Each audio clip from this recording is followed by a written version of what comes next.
You know that feeling, right? That surge of anger? Sometimes it's a slow burn, other times it's a full-on explosion. Well, today we're going to really pick apart that powerful emotion. And we're not using a textbook, no.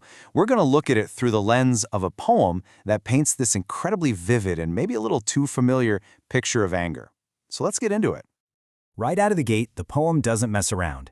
It's not talking about being a little annoyed or upset. It jumps straight to comparing rage to these massive, totally uncontrollable forces of nature. We're not talking about a bad mood here. This is a catastrophic event. Have you ever felt something so strong it was like a storm just took you over? Yeah, that's where we're headed. So yeah, let's start right there. We're going to dig into this core idea, this metaphor of rage as a natural disaster, because it tells us so much about what anger is, the kind of power it has, and the damage it can leave behind.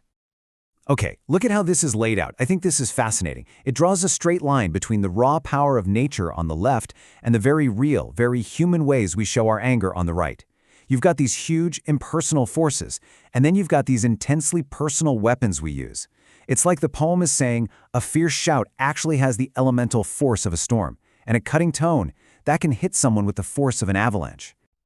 So, if anger feels like this force of nature building up inside, what happens when the hurricane finally makes landfall?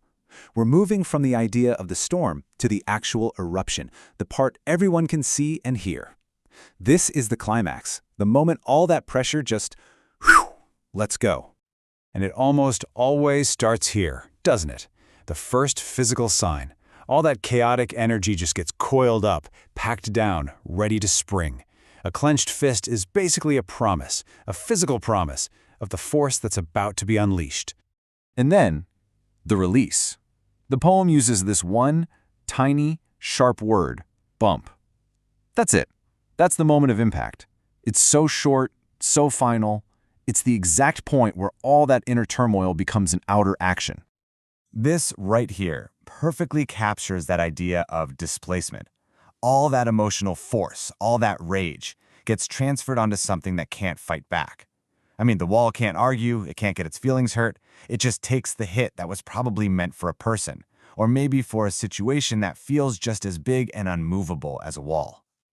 And of course, the physical explosion almost always comes with a verbal one. But these aren't just words, are they? They're weapons. Every single one. The shout, the tone, the phrase is designed to have an impact, to be its own kind of emotional violence. But here's a really interesting twist. What's actually getting pushed out in this explosion? The poem gives us this fascinating idea. Guilt's out with rage. Think about it. Have you ever noticed that when you're feeling guilty or maybe even hurt, it's just easier to get angry instead? Rage can be like a bulldozer, a powerful emotion we use to shove other, more uncomfortable feelings out of the way.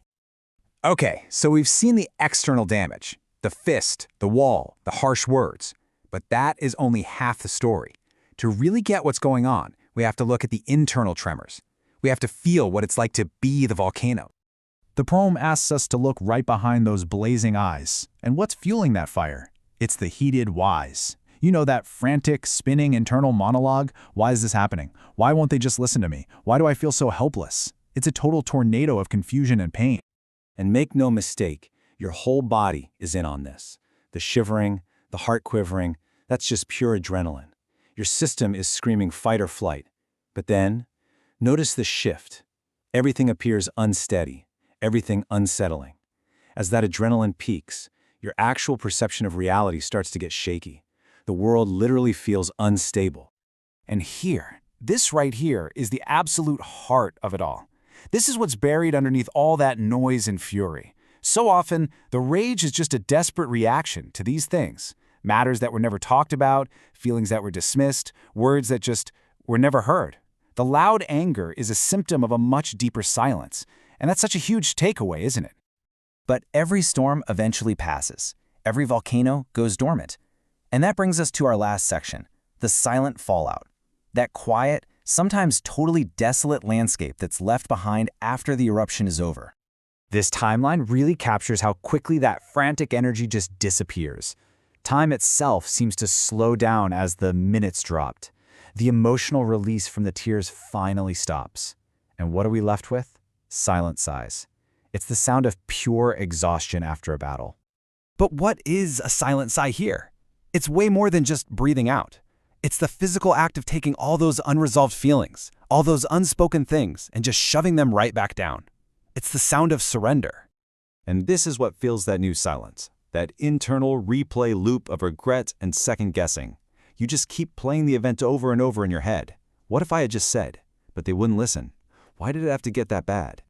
And in this fragile quiet, communication is just broken.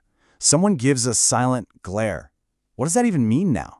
Is it leftover anger? Or, and this is what the poem asks so brilliantly, is that care? A wounded, clumsy attempt to try and fix things. You just can't tell. All the signals are scrambled. So all of this, the storm, the eruption, the internal shaking, the silent, confusing fallout, it's all been building to one single profound point. One final question that sums up this entire emotional roller coaster we've just been on. And there it is. The final line just changes everything. It suggests that deep down, underneath the wildfire and the fierce shout and the clenched fist, there was something else entirely. A prayer, a desperate plea for help or for understanding or just for connection. And the absolute tragedy is that the very rage that was meant to carry that message is the thing that made it impossible for anyone to hear. Which leaves us all with one haunting question to think about. With all that noise, did someone hear the prayer?